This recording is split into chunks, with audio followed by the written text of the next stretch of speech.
today I am so excited to bring to you guys this conversation I had, this candid conversation on casual sex that I did in partnership with an app called Pure, which is exclusively for people interested in finding someone to hook up with, not necessarily to couple up with. So it's been a while for me since I have been in the casual sex market. Mind you, I did do it years ago, but I wanted to find people who had some relevant and relative experience to share with you guys. And so I invited 6 beautiful women into my home and had a very naked conversation where some cool things were said like this. But I do love all manner of men. I'm attracted to gay men, bisexual men, trans men.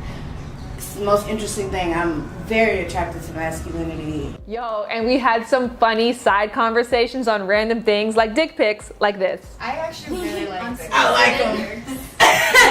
Not like solicited. Are you guys unsolicited? I'm not dick pic pro. Are we like split evenly right now? Might be. But mostly, we just talked honestly about our experience, our triumphs, our struggles as sexual women. So I want you guys to officially meet these women and hear how they define sex. My name is May. I guess I define sex as just an activity where two people are really vulnerable with each other. To me, over the years, it's become something that's not as much of a big deal. And it was always a big deal, and now I just kind of see it as just another way to get to know someone.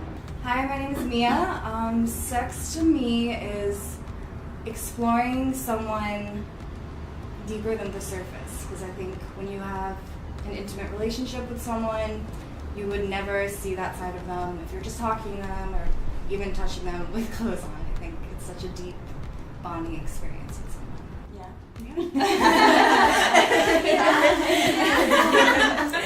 I'm Sheza, and sex is simply the most integral part of the human experience. I guess to me, that's how I look at it. I feel you on so many levels with that answer. Because the only thing I can think of is that it's a gift from God. Anyway, I'm Chelsea, and I have a lot of sex with myself. Yes.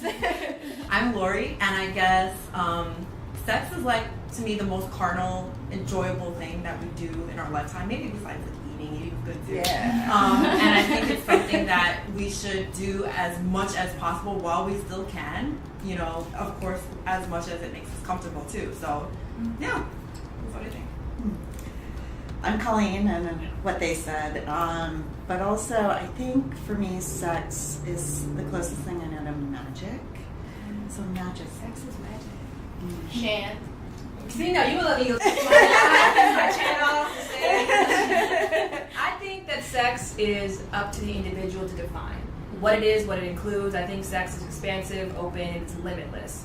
The way that I define sex now is so different than how I defined it 2 years ago or even 5 years ago for that matter. So next up, I asked the ladies to define casual sex, or if it even needed a separate definition at all. But this question in general, though, led to like my most favorite portion of the entire conversation. I don't draw lines. Like, it's not casual sex, it's just sex. And it could become a relationship, but maybe it won't. And it doesn't matter. Yes.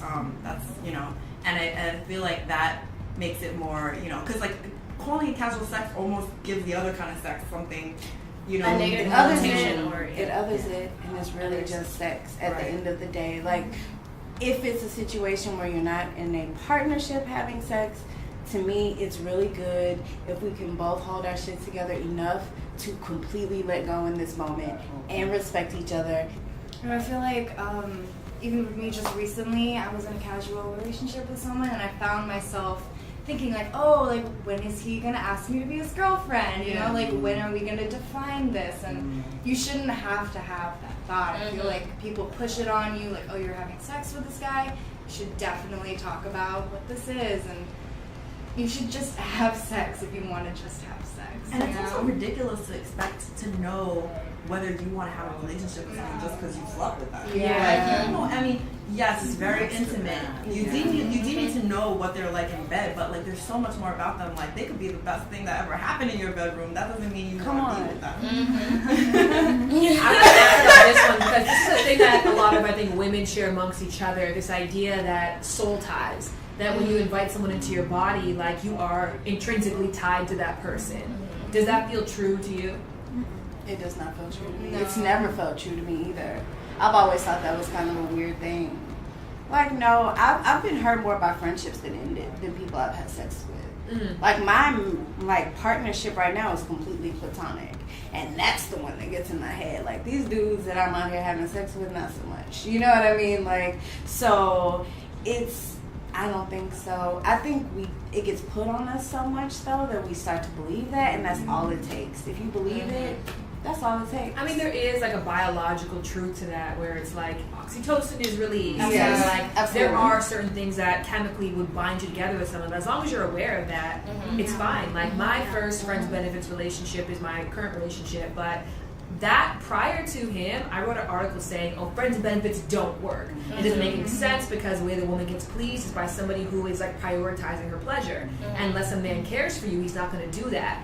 And I was in like a long-term relationship. I got into that, and then I was like, I want to fuck someone new. Like it was just like that was an idea in my mind, and then I was auditioning dudes. Like I would bring them over, make out, and be like, not you. You know, it's not you.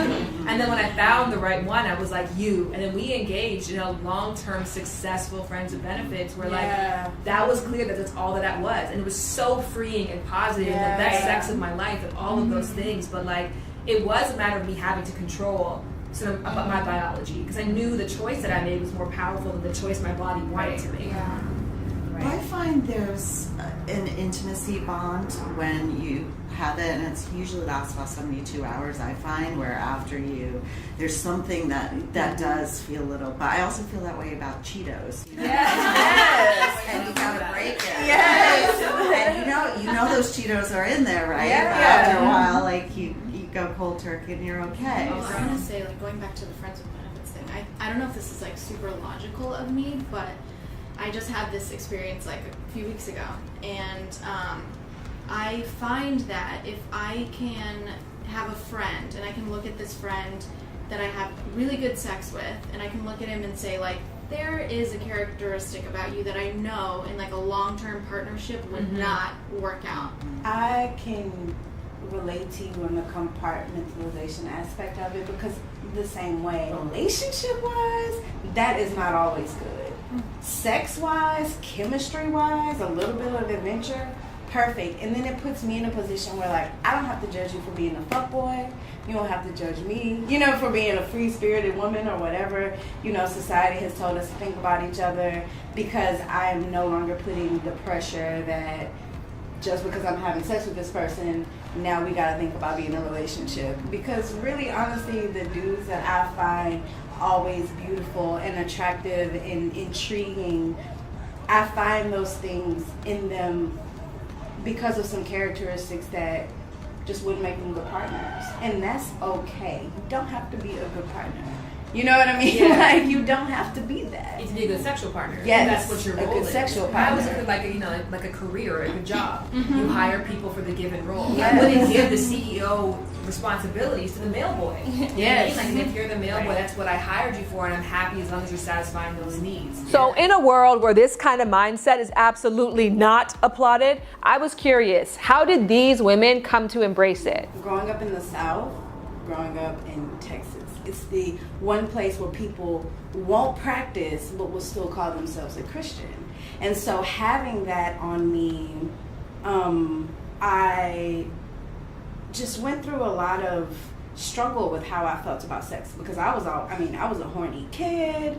You know what I mean? I started masturbating so young and watching porn so young and humping teddy bears and like fantasizing about any and everything, all of it. And I grew up with life putting on me that maybe that wasn't a good idea, and if relationships wouldn't work out, then I would think maybe it's because we had sex too fast, and just completely ignoring the fact that I just wanted to, that I just wanted to be having sex, and there was nothing wrong with that. I grew up in a household where I was essentially taught, first of all, no boys until college or whatever, and sex is purely for the enjoyment of the man, and every man is just out to take advantage of every woman. That's the kind of place I grew up. And I sort of like instinctively always felt like that can't be right. I lost my virginity with a guy when I was 14, and we were in love, we stayed together for 3 years, but ever since that part opened, when I discovered sex, I was like, wow, there's so many different people I can have sex with. Like, there's not just this guy. So That's how I experienced sex for myself. I just really wanted to experience other people. That's why, I really love to embrace the hashtag How Is Life, because it, it normalizes this idea that women who are open and sexual are hoes, but it's this idea that being a woman who's free that's life, and that's beautiful.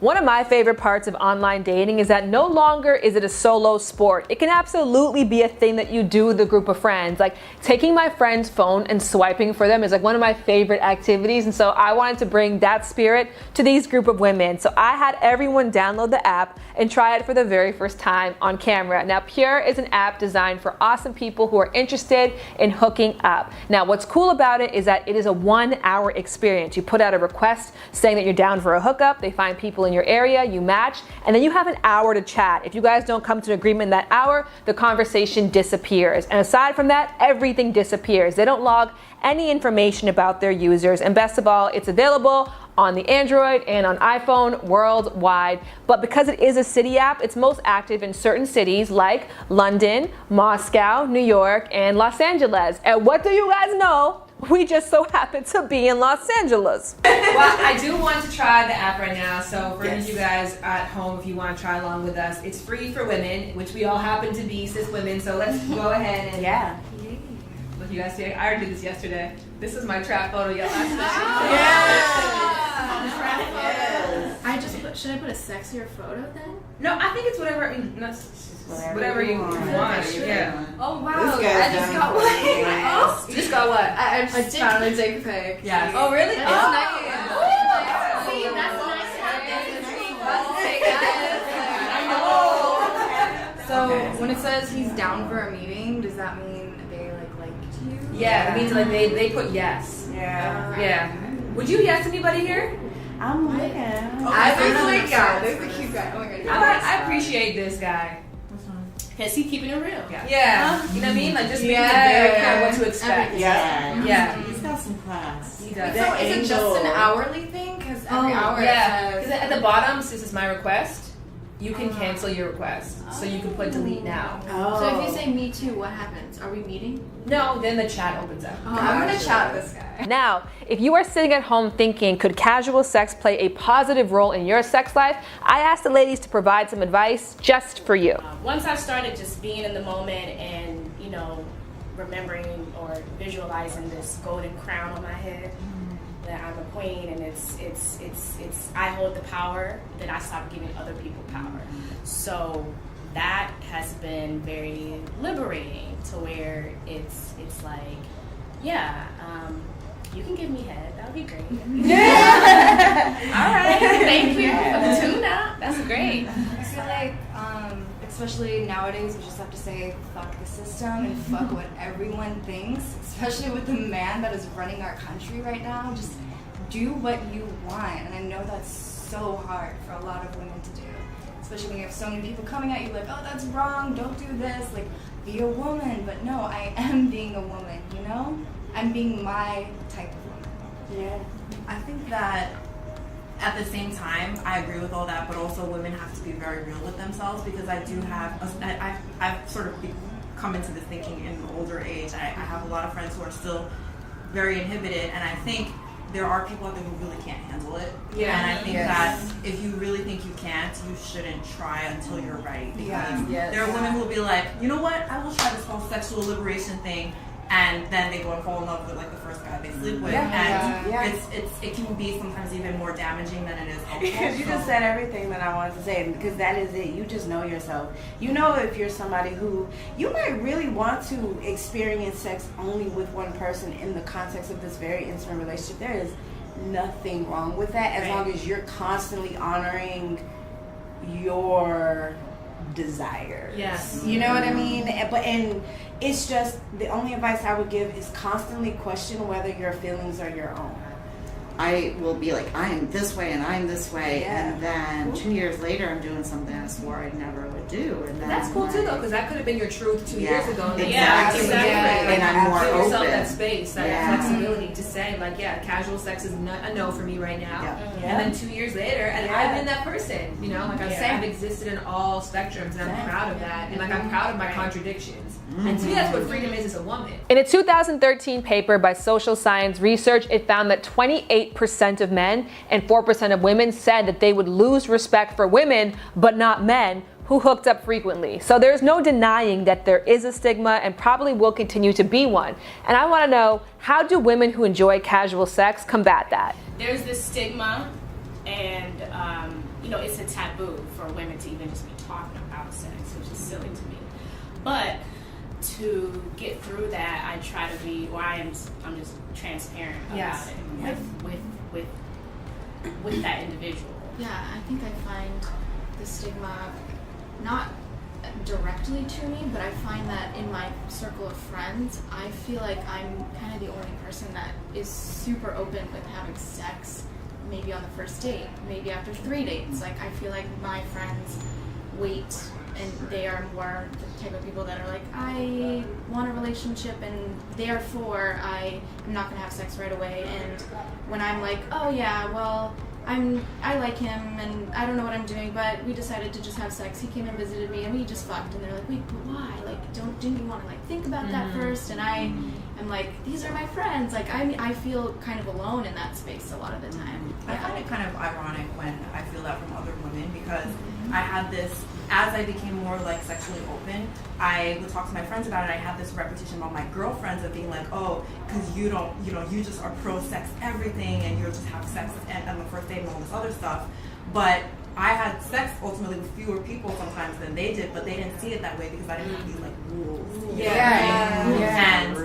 Right. And it's for me, it's like when I really feel a connection with someone, which is very rare. But for them, it's like, well, he bought me dinner 3 times, and he fulfilled the requirements, so why not try it? So it's almost like I felt that people who projected that stigma onto me were more obsessed with sex even than I was. It was like, Absolutely. I would consider myself demisexual, and sometimes I borderline asexual, to be honest. Like, when I'm just not, like, I can go years and like not even think about it, and not date and not do any of that. And then sometimes I'm really, really, really horny, and it just depends. If I meet someone and that connection is there and that chemistry is there, then I want to bang you, let's do this kind of, you know what I mean? And I respect your humanity and all that good stuff, but you don't have to be my partner. And that's the only place for me that the stigma gets on my nerves, is because this is a partner situation for this moment, right? And if you are wrestling with my humanity after this, because really you're wrestling with your own. Like, if you don't respect me for having sex with you too soon, it's because you think you're dirty, and that has nothing to do with me, and I don't have time for that. All right, so last but definitely not least, you should never have a conversation about sex, whether it's with 7 women or just one person, without discussing safe sex. All right, guys, so we are finished playing right now. Are we finished playing right now? I'll Put it away. I'll get back to Jack later. How do you address or broach the topic of safe sex when it comes to casual sex? I keep condoms with me. If you look in my wallet, I have them in different purses. There's at least one. If there's 2, that have 2 different sizes.